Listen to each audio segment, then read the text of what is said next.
Hola, ¿juega la Iglesia algún papel en la educación? Le invito a que me acompañe hasta el final del estudio de hoy. Mientras tanto, si no se ha suscrito a este canal, le animo a hacerlo, activar la campanita y si le ha gustado el contenido, regáleme una manita arriba. Hay personas que desean conocer a Dios y comprender su voluntad. El lugar donde debieran poder encontrar ayuda para eso debería ser la Iglesia. Un lugar donde se debería ofrecer un ambiente seguro, donde todos los que necesiten conocer a Dios puedan crecer en la gracia y en la comprensión de Dios y de su plan para su vida. Allí es donde, además, se debiera favorecer el estudio de las Escrituras y la adoración. El tema de estudio para esta semana se titula La Iglesia y la Educación. Veamos las ideas principales, iniciando con el versículo para memorizar, que lo encontramos en 1 Tesalonicenses 2, 5 al 8. Porque nunca usamos de palabras lisonjeras, como sabéis, ni encubrimos avaricia.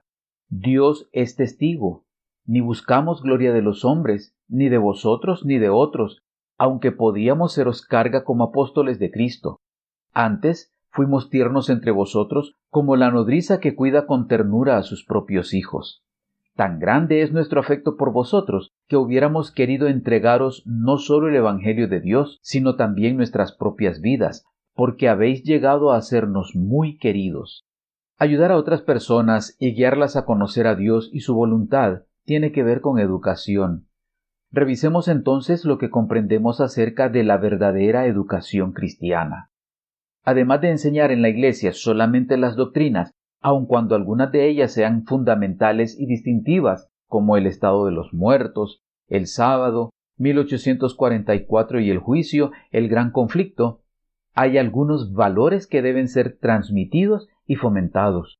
Son los valores que deberían llevarnos a tratar a los demás con amabilidad y a evitar los prejuicios, sean culturales, sociales o de cualquier tipo, que nos hacen considerar a alguien como inferior. En Lucas 10, 30 al 37, encontramos la historia que contó Jesús, conocida como el Buen Samaritano. En ella narró cómo un sacerdote y un levita, conocedores de la ley y de todas las tradiciones y leyes de los ancianos, pasaron junto al hombre que había sido asaltado y dejado malherido sin tomar tiempo para ayudarlo. La verdadera educación cristiana debe llevarnos a ser diferentes a estos dos personajes. Debe llevarnos a reconocer el valor de cada ser humano, a tratar a cada quien como Dios lo trataría, según el valor que Dios le concede.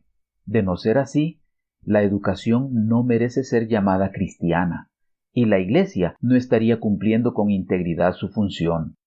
Y es que los que asistimos a la Iglesia y aprendemos lo que se enseña en ella, somos llamados para vivir como luces. Esto se hace necesario porque nuestro planeta cada vez más se hunde en la oscuridad.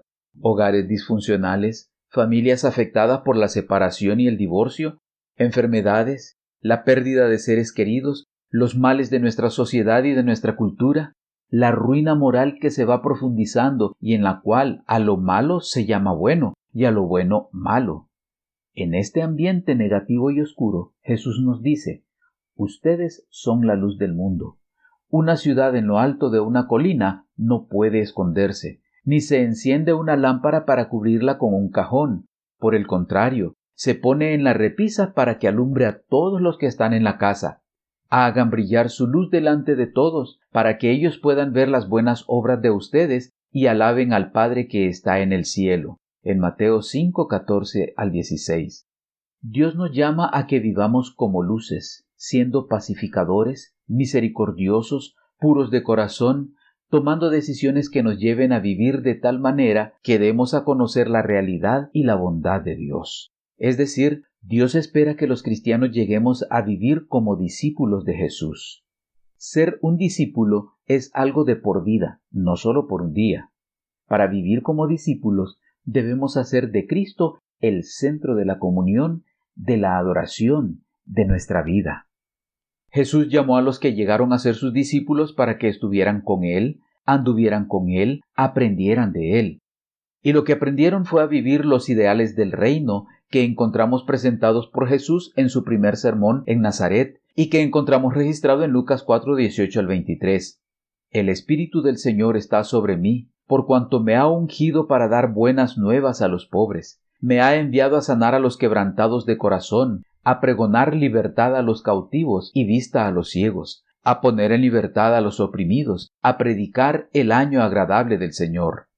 Jesús vivió y enseñó a sus discípulos a vivir el perdón, la gracia, el amor, el respeto a todas las personas, el compromiso.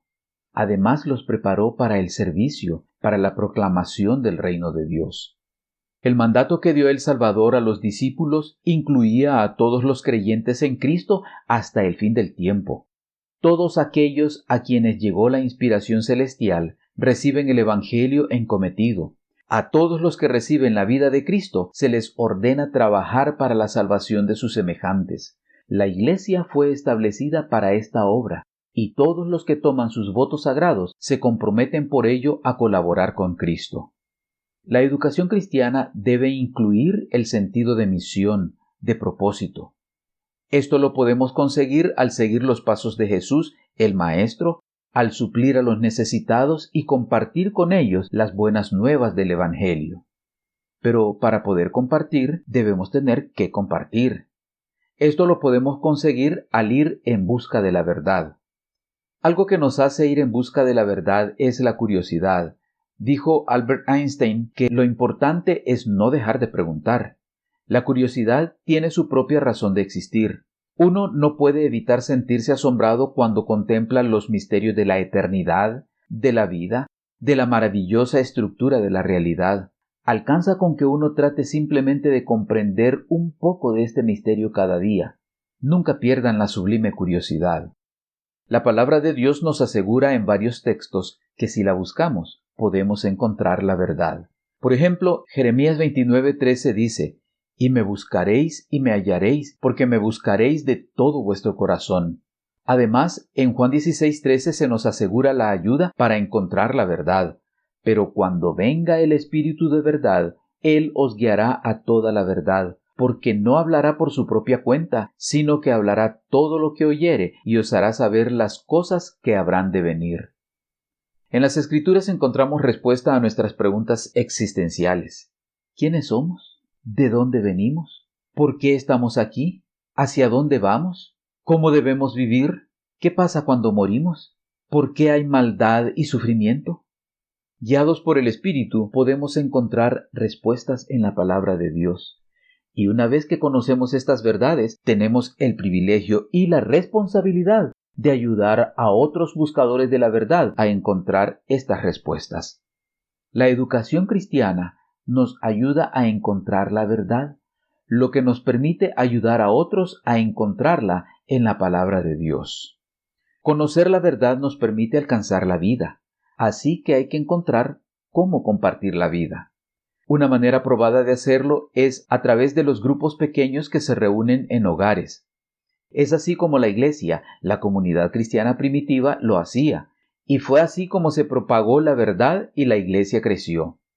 En estas reuniones se cantaba, se celebraba la cena del Señor, se aprendía y se compartía las palabras de Jesús. Se convirtieron así en las primeras escuelas de iglesia, el lugar donde aprendían de las Escrituras y de la nueva vida en Cristo. En realidad, el Evangelio se vive mejor en comunidad. Contribuimos a motivar a los demás y somos motivados por ellos. Hay que aprender, como dice Pablo, a vivir como Él lo hacía. Porque nunca usamos de palabras lisonjeras, como sabéis, ni encubrimos avaricia. Dios es testigo. Ni buscamos gloria de los hombres, ni de vosotros ni de otros, aunque podíamos seros carga como apóstoles de Cristo. Antes fuimos tiernos entre vosotros, como la nodriza que cuida con ternura a sus propios hijos. Tan grande es nuestro afecto por vosotros, que hubiéramos querido entregaros no solo el Evangelio de Cristo, sino también nuestras propias vidas, porque habéis llegado a sernos muy queridos, como dice en 1 Tesalonicenses 2:5-8. Debemos siempre recordar que quienes nos rodean observan cómo vivimos, esperando ver en nuestra vida, de forma práctica, el mensaje de gracia que se encuentra en la Biblia. Es en la Iglesia donde deberíamos aprender los principios fundacionales del reino de Dios, donde deberíamos recibir la enseñanza que nos permita conocer las verdades que Dios ha revelado en su palabra, sin agregados o reducciones convenientes. donde deberíamos recibir la educación que nos conduzca a desarrollar caracteres semejantes al de Jesús, donde nos formemos para trabajar en equipo con Dios para alcanzar al mundo, donde los necesitados deberían encontrar el cuidado y apoyo necesarios. La Iglesia debería proporcionar la educación que nos forme para la vida eterna.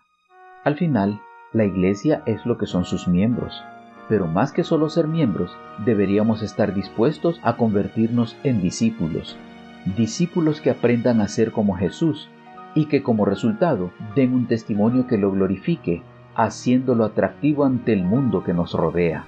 ¿Está usted dispuesto a ser discípulo de Jesús?